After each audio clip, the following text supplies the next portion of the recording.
everybody faces. Now, Joe, you know what I find so funny about all that? What's that? I was listening to every word you said carefully, and I was like, my God, this sounds like the green energy agenda. But, of course, it may all be part of it. That's the only money-making thing I can think of with the Gulf oil spill. Money-making agenda, green agenda. It's almost frightening. Yeah. Like, we have to do something. That actually came up at a meeting down there when I was down there. They had a town hall meeting, and the BP spokesman told those people that this may be really bad, but it's really good for the green economy, and those were his words. And that's what is money? It's unfortunate, but that's true. What is money? Money's nothing. It's collapsing. Nothing. I just want money it right now. Is a sociological phenomena that people believe is worth value that they can exchange for real goods. But it's collapsing. Exactly. People have lost their faith in it, and when that happens, it takes a long time to rebuild faith in whatever the currency is issued by whatever entity. Yeah. John King, your comments.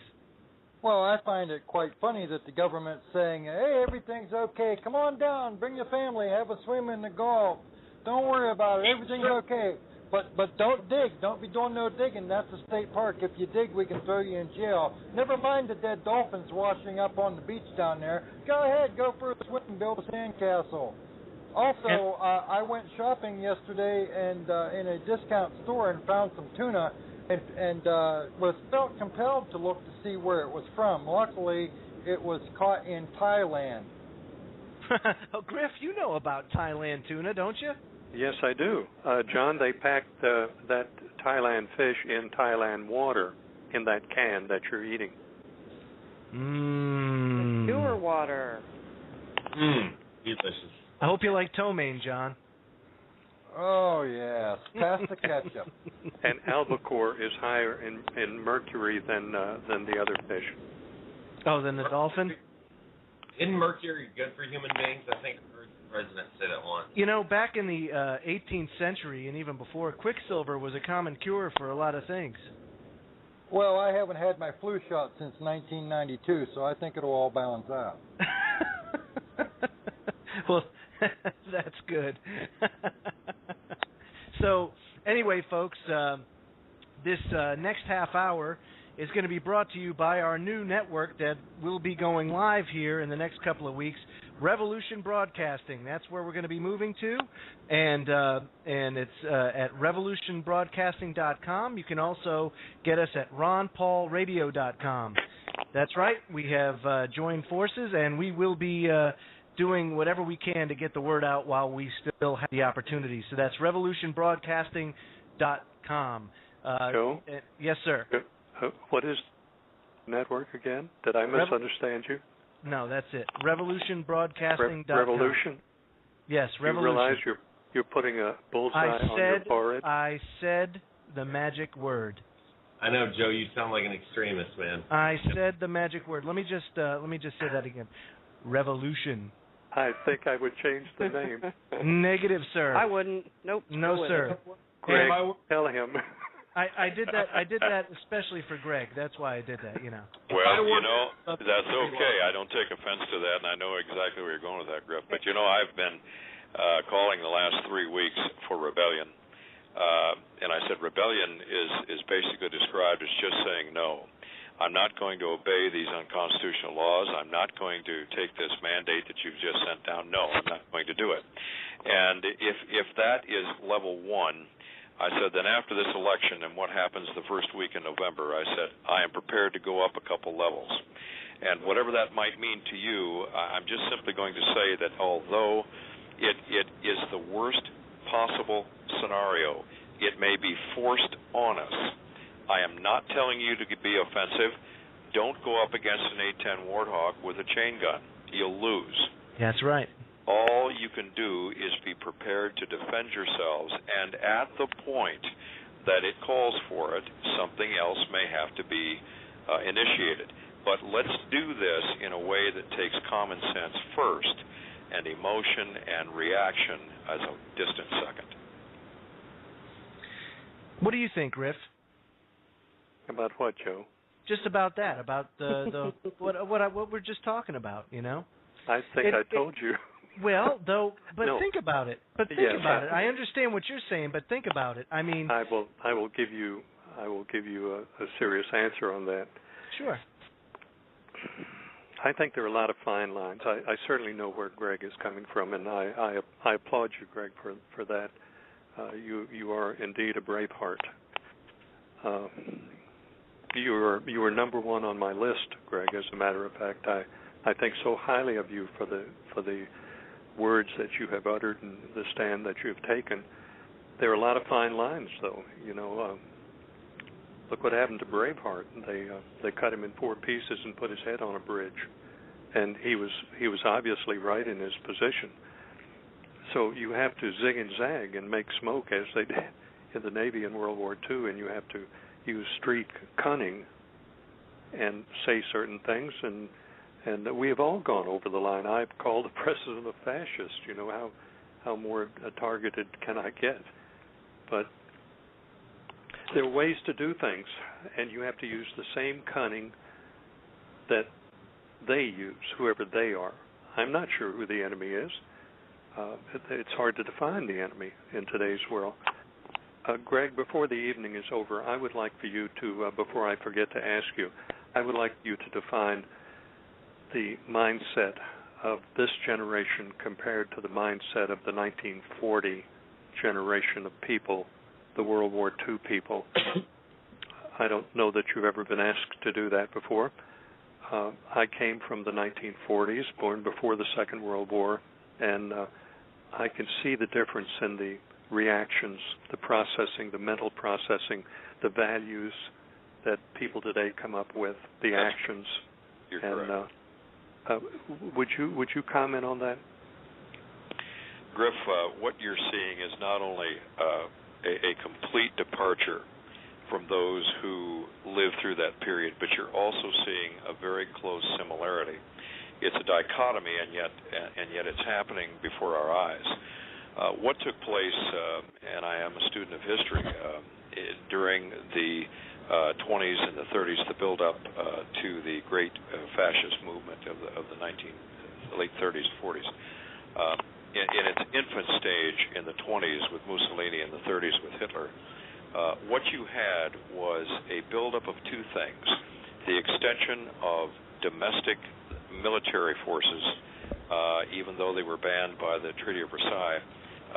The Germans continued to push those boundaries, and in so doing, they built a militaristic pride the pride that went before the fall. But they were able to wage successfully war on the European continent and to do it very effectively. And yet, they had built at the same time an internal security apparatus second to none at that point, perhaps only rivaled by the Russian forerunner to the KGB.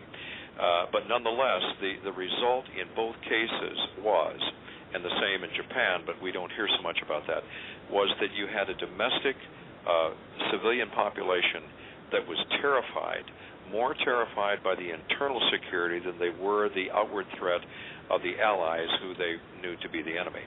What you have today, and now having said that, what you have today is the internal security that has been developed in this country, on which many people are thriving in their sense of security, using the internal security forces of the United States.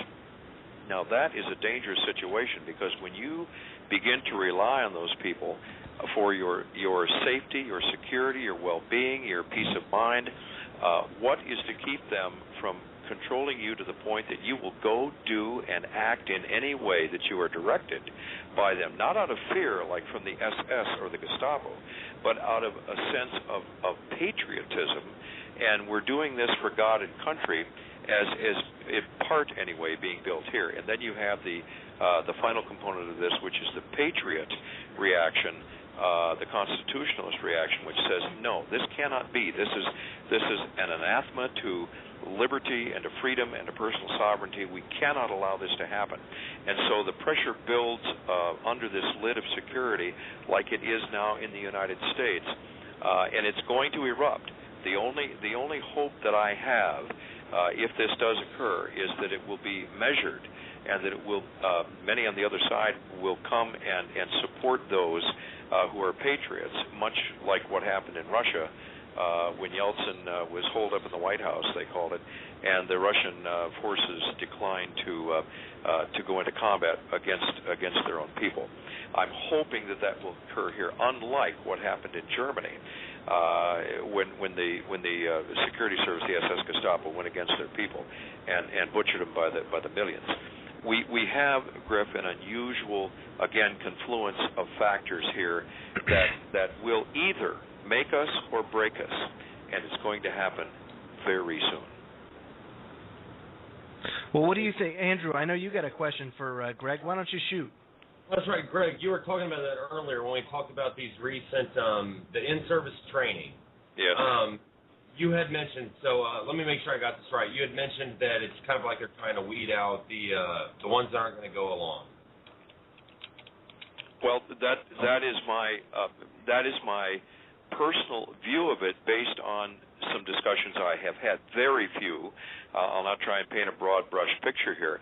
This is based on limited sources, but the picture that I've drawn from this, and that has not been declined by the people that have talked to me, is that there is such a departure from the normal procedure in how they're doing this that it raises huge alarms with the people that are being called in and notified, as I'm told, about this training.